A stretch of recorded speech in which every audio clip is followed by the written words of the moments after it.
Come to bKash IQ. তোমাদের মধ্যে কেউ একজন গ্রুপে এসএমএস করেছো, সম্ভবত সাবিকুন নাহার। তো ভিডিওটি তার জন্য এবং তোমাদের প্রত্যেকের জন্য অত্যন্ত গুরুত্বপূর্ণ হতে চলেছে। তো সাবিকুন নাহার বলেছো যে স্যার এই পড়াটি বুঝিনি বা এই পেজটি বুঝিনি, একটু বুঝিয়ে দিলে ভালো হয়। দেখো, এখানে না বোঝার কিছুই নয়। এখানে আসলে যেটা বলা হয়েছে যে some exam oriented questions with answer, অর্থাৎ পরীক্ষায় তোমাদের কী রকম করে প্রশ্ন থাকছে বা কী রকম ধরনের প্রশ্ন আসবে, কি কি প্যাটার্ন রয়েছে তার একটি স্যাম্পল কপি কিন্তু এখানে দেখানো রয়েছে। এবং এই স্যাম্পলটা তোমাদের ফার্স্ট চ্যাপ্টারের পরিপ্রেক্ষিতে তৈরি করা হয়েছে।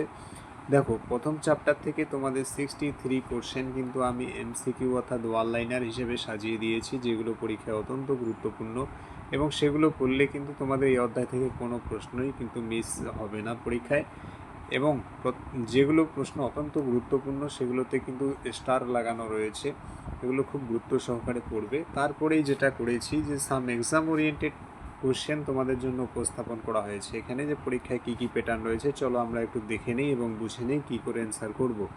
তাহলে দেখো, এখানে বলা আছে যে এমসিকিউ থাকবে তোমাদের পরীক্ষায়, কিন্তু সঠিক উত্তর থাকছে একটা দুটো থাকবে না, অনেকগুলো থাকবে। জাস্ট আমি এখানে দেখিয়েছি যে এরকম প্রশ্ন থাকবে।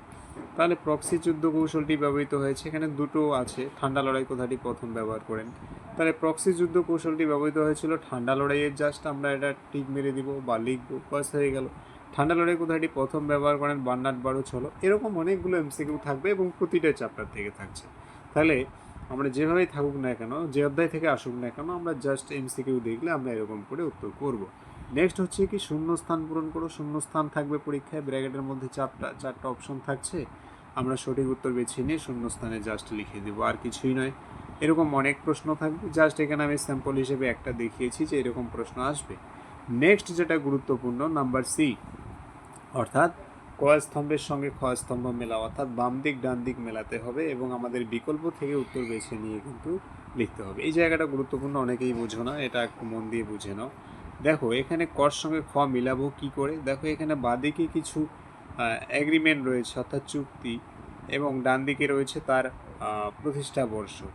তাহলে আমরা উত্তর কিভাবে মিলাবো? ফার্স্ট আমরা এইভাবে মিলাবো যে সল্ট ওয়ান কবে স্বাক্ষরিত হয়েছিল। সল্ট ওয়ানটা হয়েছিল 1972 সালে। তার মানে আমাদের এই এক নাম্বারের সঙ্গে সি নাম্বারটা মিলে যাচ্ছে, একের সঙ্গে আমাদের সি নাম্বার মিলে যাচ্ছে। তাহলে একের সঙ্গে এখানে অপশনে আমাদের সি কোথায় আছে, এই যে একের সঙ্গে সি আছে, এটা মিলে যাচ্ছে। তারপরে আমরা মেলাবো 2 নম্বর স্টার্ট ওয়ান, এটা ফুল ফর্ম আছে, ঠিক আছে, ওগুলো আমি আর বলছি না বিস্তারিত।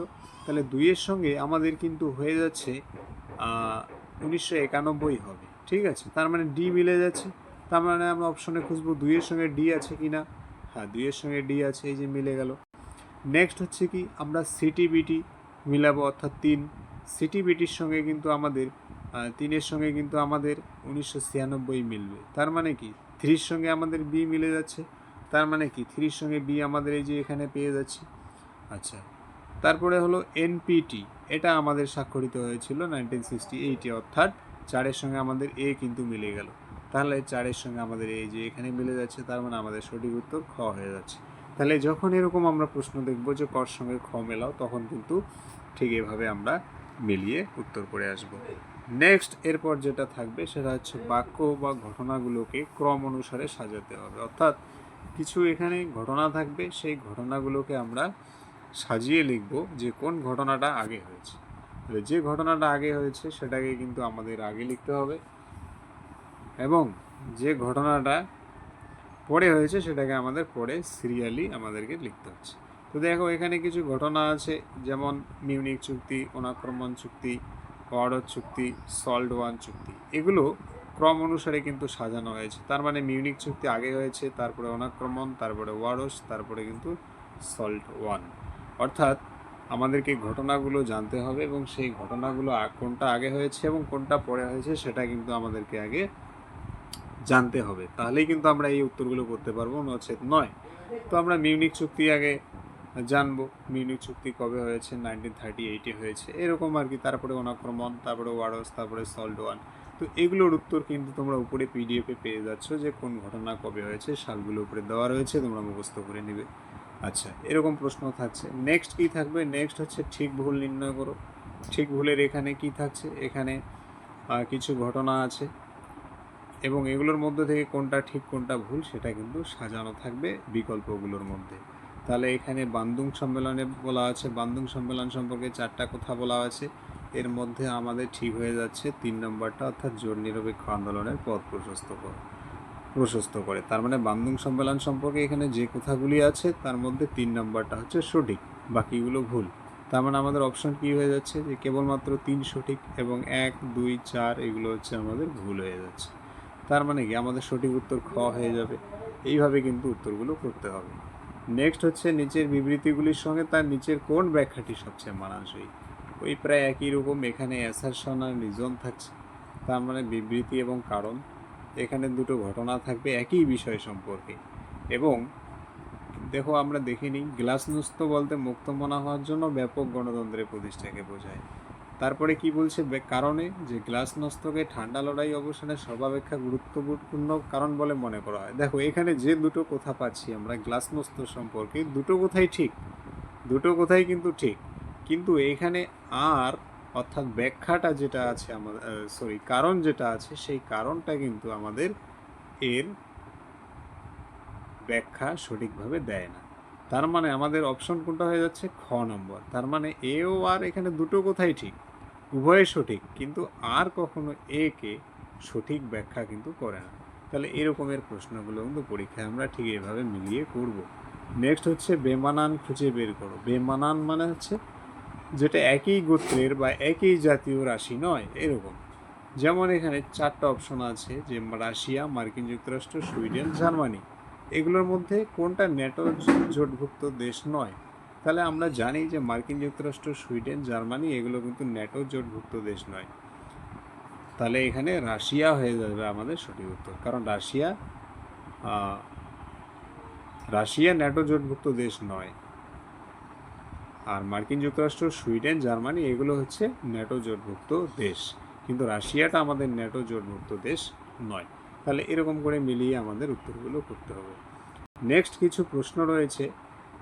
নেক্সট একটা প্রশ্ন থাকতে পারে, সেটা হচ্ছে যে ক্ষেত্রভিত্তিক প্রশ্নগুলি সমাধান করো। তার মানে এখানে খুব সহজে যদি আমি বলি, দেখো এখানে একটা প্রশ্ন রয়েছে অনেক বড়, তো আমি সহজে বলে দিচ্ছি। আমি যদি বলি যে একজন ব্যক্তি যিনি রোগীকে চিকিৎসা করেন, তাহলে এখানে এই ব্যক্তিটার জায়গায় কে হবে, নিশ্চয়ই একজন ডক্টর হবেন। তাহলে আমাদের অপশনের মধ্যে ডক্টর খুঁজতে হবে। ঠিক তেমনি এখানে একটা কথা বলা আছে, 1947 খ্রিস্টাব্দে 13 এপ্রিল দক্ষিণ ক্যারোলিনার কলম্বিয়া প্রদত্ত ভাষণে এক্স নামক ব্যক্তিটি বলেন। মানে এক্স নামক ব্যক্তির এখানে আমাদের নিম্নের কোন ব্যক্তিটা হবে। তার মানে কি তিনি একটা এখানে উক্তি বলেছেন, তাহলে এই উক্তিটার মধ্যে এই উক্তিটা কে বলেছেন, তার মানে কি এই এক্স নামক জায়গাটার এখানে কোন ব্যক্তিটা হবেন, এটা অবশ্যই বার্নার্ড বারুচ বলেছেন এই কথাটা। তাহলে ঠিক এরকম করে আমাদেরকে উত্তর লিখতে হবে। ইংরেজিতে আমরা যাকে বলি যে ওটাকে কি যেন বলা হয়, মানে ওয়ান ওয়ার্ড সাবস্টিটিউশন। মানে একজন ব্যক্তি যিনি রুগীকে চিকিৎসা করেন তাকে আমরা কি বলছি, ডক্টর বলছি। তার মানে ডক্টর আমরা যখনই শুনবো নামটা তখনই আমরা বুঝবো যে কি তিনি রুগীকে সেবা করেন। তাহলে ওই একজন ব্যক্তির জায়গায় কে হবে, ডক্টর হবে। ঠিক একই রকম করে এগুলোকে আমরা বলছি ক্ষেত্রভিত্তিক প্রশ্ন গেল এটা। নেক্সট হচ্ছে আমাদের চার্ট ডায়াগ্রাম থাকবে, চার্ট ডায়াগ্রাম।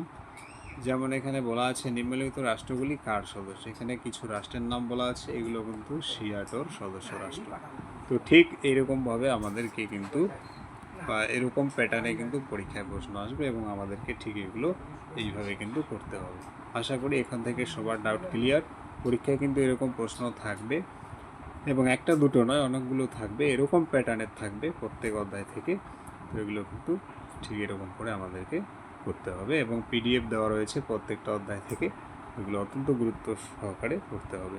তো আজকের ভিডিও এখানেই থাকলো, দেখা হচ্ছে পরবর্তী ভিডিওতে।